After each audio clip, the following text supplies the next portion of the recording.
طرف سے عطا کردہ بڑی نعمتوں میں سے ایک ہے۔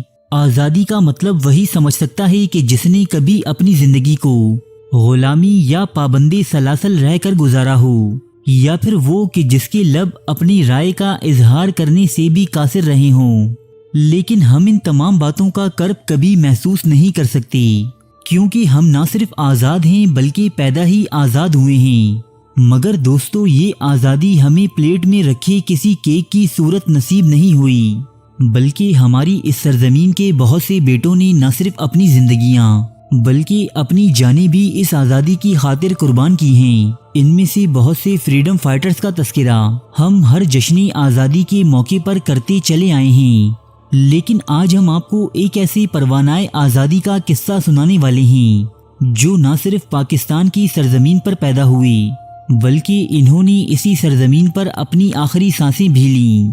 یہ اپنے دور میں اتنے مقبول تھے کہ انہوں نے شہرت میں مہاتما گاندھی اور قائد اعظم محمد علی جناح کو بھی کہیں پیچھے چھوڑ دیا تھا، لیکن آج نہ تو ہمارے اسکولوں میں ان کے متعلق پڑھایا جاتا ہے اور نہ ہی ریڈیو یا ٹی وی پر ان پر مبنی کوئی ڈاکومنٹری نشر ہوتی ہے۔ دوستو، یہ ذکر ہے فیصل آباد کے ایک نواحی گاؤں بنگا میں پیدا ہونے والے بھگت سنگھ کا، جو 1907 عیسوی میں پنجاب کے ایک مالدار گھرانے میں پیدا ہوئے۔ جب بھگت سنگھ صرف 12 سال کے تھے تب برطانوی حکومت کی جانب سے امرتسر میں موجود جلیاں والا باغ میں انسانی تاریخ کا ایک سفاک ترین قتل عام انجام دیا گیا۔ یہ ایک پرامن احتجاج تھا جس میں ہندو، مسلم اور سکھ سمیت ہندوستان کی سبھی قومیں شامل تھیں، لیکن اس وقت کے ایک برطانوی فوجی افسر جنرل ڈائر نے اس جلسے کے تمام شرکاء کو گولیوں سے بھون ڈالا۔ برطانیہ کا یہ جنرل ڈائر غلام ہندوستانیوں سے اس قدر نفرت کرتا تھا کہ جس کا اظہار اس نے ان الفاظ میں کیا کہ ایک بھی انگلش گولی ضائع نہیں گئی، جتنی گولیاں چلیں اتنے ہی ہندوستانی مارے گئے۔ جلیاں والا باغ اور اسی طرز کے دوسرے واقعات نے نوعمر بھگت سنگھ کے ذہن پر گہرے نقوش چھوڑے، اور پھر ان کے والد اور دیگر اہل خانہ بھی جنگی آزادی کے کافی متحرک رکن تھے۔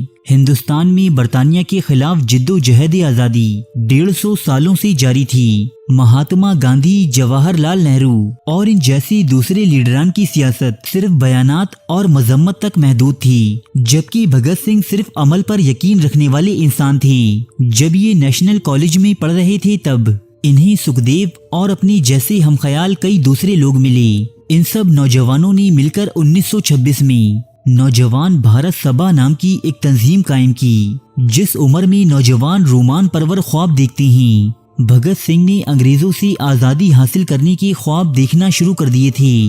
بھگت سنگھ کے والد، جو پہلے ہی اپنے گھر کے کئی افراد کو جد و جہد آزادی کے نام پر کھو چکے تھے، اب اپنے بیٹے بھگت کی قربانی دینا نہیں چاہتے تھے، اس لیے انہوں نے بھگت سنگھ کی شادی کروانے کا فیصلہ کیا، جس پر بھگت سنگھ گھر بار چھوڑ کر کانپور روانہ ہو گئے۔ یہاں انہوں نے بنگالی زبان سیکھی۔ بعد ازاں رام پرساد بسمل اور اشفاق اللہ خان کی بنائی پارٹی ہندوستان ریپبلکن ایسوسی ایشن میں داخل ہو گئی۔ جب کاکوری ٹرین ڈکیتی کے مقدمے میں اس پارٹی کی تمام مرکزی قیادت گرفتار ہو گئی تو بھگت سنگھ اور اس کے ساتھیوں نے دوبارہ اس جماعت کو اپنے پیروں پر کھڑا کرنے کا بیڑا اٹھایا۔ 1928 عیسوی جب ہندوستانیوں کی مستقبل کے فیصلے کرنے سائمن کمیشن ہندوستان پہنچا تو اس کی مخالفت میں لالا لجپت رائے نامی ایک فریڈم فائٹر نے احتجاجی مظاہرہ کیا۔ انگریز سرکار نے دن دہاڑے لاٹھیوں سے مار مار کر ان بزرگ فریڈم فائٹر کو قتل کر دیا۔ اس درندگی پر پورے ہندوستان میں صرف بیانات اور مذمتیں ہی چھاپی گئیں، لیکن بھگت سنگھ وہ واحد لیڈر تھا جس نے لالا لجپت رائے کے قتل کا بدلہ اس واقعے کی ذمہ دار اسکاٹ کے قتل کے ذریعے لینے کا فیصلہ کیا۔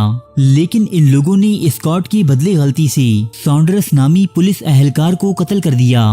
بعد ازاں اپنی تحریک کو عوام میں مقبول عام بنانے کے لیے بھگت سنگھ نے ہندوستانی پارلیمنٹ کے ایک خالی حصے میں دھماکہ کیا، جس کے بعد انہیں گرفتار کر لیا گیا۔ بھگت سنگھ اور ان کے ساتھیوں نے عدالتی کٹہرے کو ایک پروپیگنڈا پلیٹ فارم میں تبدیل کر دیا، جہاں سے ان کی تقاریر اور نظریات اخبارات میں شائع ہوتی اور عام لوگوں تک پہنچتے۔ بھگت سنگھ اور ان کے ساتھیوں کو تاریخ انسانی کی سب سے لمبی اور شدید بھوک ہڑتال کا اعزاز بھی حاصل ہے، جس کے بعد سارا ملک ان کے نام سے گونج اٹھا۔